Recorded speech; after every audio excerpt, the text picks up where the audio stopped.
Hi everyone. First of all, I will ask you 5 questions on current affairs, and if you already know the answer of these 5 questions, then you can skip the video. This video is not for you. Okay, the first question is, you all know that Uttarakhand के new CM के बारे में तीरथ सिंह रावत जो है, लेकिन मेरा question ये है कि उसके जो फॉर्मर सीएम थे, मतलब जो पहले वाले सीएम थे, उसने रिजाइन क्यों किया? मतलब किसी भी सीएम के उसका जो लाइफ टेन्योर है, मतलब शासनकाल जो है 5 इयर्स होते हैं, ठीक है। लेकिन वो त्रिवेंद्र सिंह रावत जो फॉर्मर सीएम के नाम है, उसने रिजाइन क्यों किया?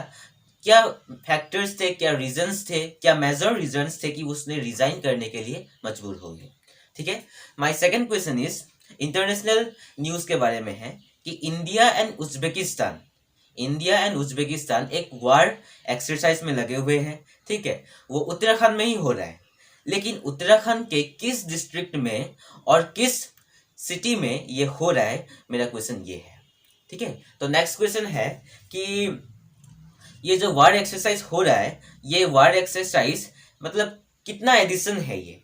मतलब ये वार एक्सरसाइज पहले भी हो चुका है, लेकिन ये कितना नंबर का एक्सरसाइज है? मतलब पहले कब हुआ था और कहाँ हुआ था, ये मेरा क्वेश्चन है। थर्ड क्वेश्चन इज कि इसमें जो सोल्जर्स पार्टिसिपेट कर रहे हैं इंडिया के और उज्बेकिस्तान के, वो कितने नंबर में है? मतलब 10 लाख, 1 लाख, या कितने नंबर के सोल्जर्स इस एक्सरसाइज में पार्टिसिपेट कर रहे हैं, ठीक है। फोर्थ क्वेश्चन इज इंडिया और उज्बेकिस्तान के जो एक्सरसाइज हो रहा है, उस एक्सरसाइज को एक नाम दिया जा रहा है। उस एक्सरसाइज के नाम क्या है? मतलब वार कैंप जो हो रहा है, वार एक्सरसाइज के जो कैंप है, ड्रिल है, आप लोग कह सकते हैं, उस एक्सरसाइज के नाम क्या है? ठीक है। माय फिफ्थ क्वेश्चन इज कि उज्बेकिस्तान और इंडिया के बीच में जो सेम क्वेश्चन है, वार एक्सरसाइज हो रहा है, उसमें वो एक्सरसाइज हो क्यों रहा है एक्चुअली? उस एक्सरसाइज का मेन एम क्या है? ठीक है, यही है मेरे 5 questions, and if you know already this 5 questions, then you can skip the video. Okay, let's start. First of all, let's start with India and Uzbekistan war exercise. Okay, see, first of all, let me tell you that this exercise, war exercise, is being started from 10th March. Means yesterday it has been already started, and it will end in 19th March. Okay, it has been started from 10th March 2021, and it will end in 19 March 2021, and it will end in 19 March 2021. Okay, the next point which is very important is where the exercise is being held. It is being held in Uttarakhand, and in which district and in which city? Let me tell you.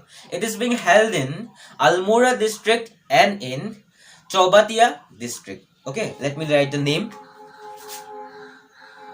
This exercise is being held in Uttarakhand state in India, and it is being held in Almora district and Chaubatia city or town. Okay, Uttarakhand is a state, Almora is a district, and Chaubatia is a town. Okay, now one question can arise from here. So in Chaubatia, tourists from outside India also came to Chaubatia to visit some places. Means why Chaubatia is famous, so much famous? Okay, that question can arise because of the botanical gardens and because of the fruit orchids. This Chaubatia is a place for visit for the tourist. Okay, so moving on to the next important point, it is, what is the main aim of this war exercise? The main aim of this war exercise is to strengthen the bilateral relationship between the two countries, that is India and Uzbekistan. Now, what is bilateral relationship? I will tell you, but one more point which is very important is that to counter the terrorists, actually, this exercise is being done. Now, what is bilateral defense or bilateral relationship between the two countries? Means it is a treaty between the two countries that whenever some problem will arise between the two countries, then this country or this country will help each other. So this is the treaty between bilateral defense or relationship. And now the second most important point, which I've already told, is that this war exercise is being done to counter the terrorist. Okay, so let me write, to counter the terrorist.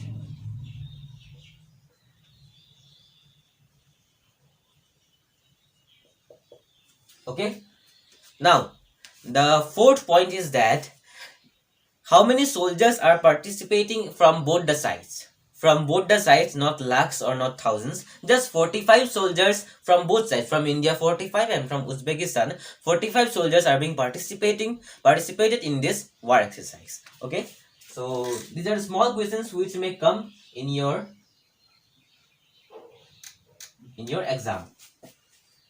45 soldiers from both sides. Okay, the fifth, and which is the most important, is that this is not the first time when India and Uzbekistan are participating in this drill exercise. Okay, first of all, in November 2019 this exercise was being held between the two countries, and it was held in Uzbekistan, and now it is in India. Okay, the first edition was held in November 2019, and it was held in Uzbekistan. So this time it is in India. Okay, so these are the most important points which you have to remember. Okay, now Uzbekistan is very important for India. मतलब क्या है कि Uzbekistan जो है वो India के लिए एक मतलब बहुत ही अच्छा दोस्त है, अच्छा रिलेशन है उसके साथ, in the basis of security and in the basis of connectivity between the Asian regions. मतलब जो एशियन कंट्रीज है, हम लोग इंडिया है, इंडिया और एशियन कंट्रीज के बीच में जो रास्ते हैं वो अफगानिस्तान और उज्बेकिस्तान के पास में होके जाते हैं. लेकिन अफगानिस्तान के साथ इंडिया का रिलेशन उतना अच्छा नहीं है. From various times only various security threats are being posed from Afghanistan. ठीक है, तो उज्बेकिस्तान के साथ हम लोग का अच्छा रिश्ता है. तो अगर ऐसे ही अच्छा रिश्ता हम लोग बनाए रखें तो मतलब उज्बेकिस्तान अफगानिस्तान के ऑल्टरनेटिव हो सकते हैं उज्बेकिस्तान. तो ठीक है, तो यही मेन पॉइंट्स थे. तो moving on to the next topic which is national news. This is new CM of Uttarakhand. The name of the new CM of Uttarakhand is Tirath Singh Rawat. Okay, I am writing here. Tirath Singh Rawat. The name of the new CM is Tirath Singh Rawat. इनके बारे में बता दूं कि ये BJP के youth leader थे और यूथ लीडर से ये संघर्ष करते करते ये आज सीएम बन गए हैं. तो मेरा लेकिन इंपॉर्टेंट न्यूज ये है कि त्रिवेंद्र सिंह रावत जो है, जो फॉर्मर सीएम थे, उसने रिजाइन क्यों किया. उसने रिजाइन दो रीजंस से करने के लिए मजबूर हो गए. दो रीजंस थे. एक तो था करप्शन केस.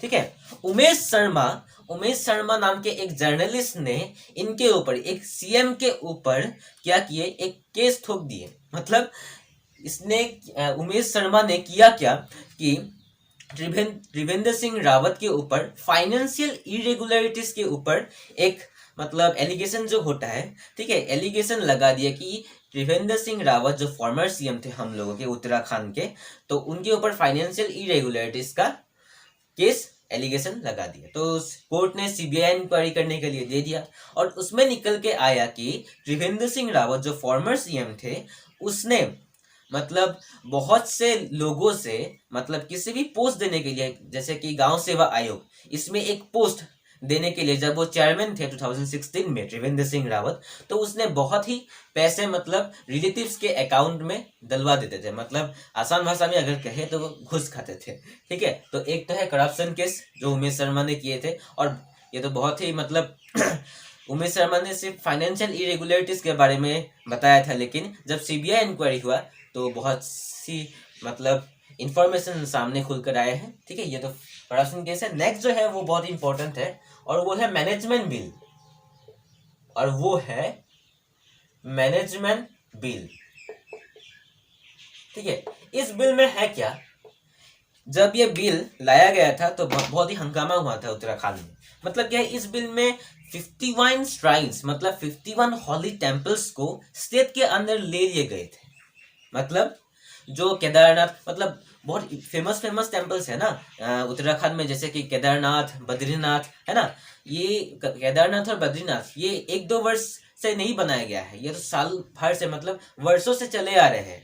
ठीक है, ये स्टेट के अंदर नहीं थे, ये कोई एक संस्था चला रहा था।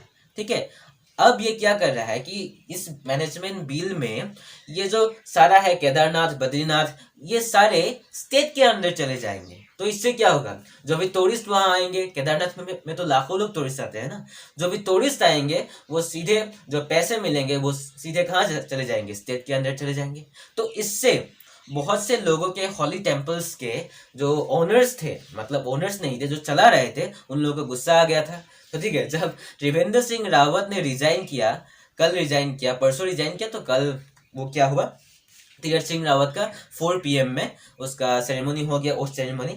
तो पटाखे जला रहे थे वो केदारनाथ में, बद्रीनाथ में। ठीक है, त्रिवेंद्र सिंह रावत के रिजाइन होने के बारे में, खुशी के बारे में।